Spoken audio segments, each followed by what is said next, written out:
Charge করে। সোমবার গভীর রাতে এক বিবৃতিতে পুলিশ জানায়, সংঘর্ষ চলাকালে প্রায় ৬০ জন বিক্ষোভকারীও আহত হয়েছেন বলে জানা গেছে। বিক্ষোভের আয়োজকরা কর্তৃপক্ষের এই একনায়কসুলভ আচরণের নিন্দা করেছেন এবং বলেছেন যে শত শত বিক্ষোভকারী আহত হয়েছেন। আন্দোলনে উত্তপ্ত হয়ে উঠেছে ভারতের রাজধানী নয়াদিল্লি। নয়াদিল্লিতে মেডিকেল ভর্তি পরীক্ষা সংক্রান্ত প্রশ্ন ফাঁস ও গতকাল সোমবার ২০ জুলাই সংসদের বর্ষাকালীন অধিবেশন চলাকালে ককরোচ জনতা পার্টির ব্যানারে হাজারো আন্দোলনকারী নিরাপত্তা ব্যারিকেড ভেঙে সংসদ ভবনের মূল ফটকের দিকে অগ্রসর হন।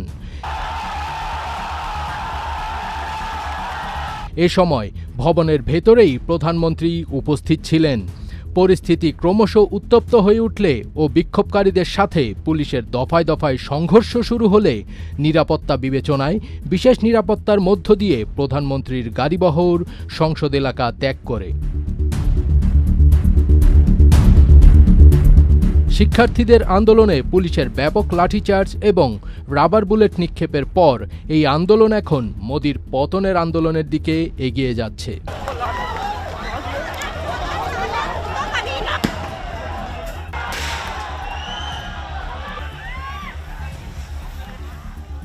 মে মাসে যাত্রা শুরু করার পর থেকে সিজেপি সোশ্যাল মিডিয়ায় লক্ষ লক্ষ অনুসারী অর্জন করেছে, যা ২০২৪ সালে তৃতীয়বারের মতো ক্ষমতায় আসার পর থেকে হিন্দু জাতীয়তাবাদী প্রধানমন্ত্রী নরেন্দ্র মোদীর জন্য অন্যতম বড় চ্যালেঞ্জ তৈরি করেছে। সিজেপির আশুতোষ একটি সোশ্যাল মিডিয়া পোস্টে বলেছেন, আমরা থামব না, প্রধানকে বরখাস্ত করতেই হবে। মঙ্গলবারও শত শত বিক্ষোভকারী যন্তর মন্তরের প্রতিবাদস্থলে অবস্থান করছেন, যাদের অনেকেই শিক্ষা ব্যবস্থায় ব্যাপক পরিবর্তনের আহ্বান জানাচ্ছিলেন।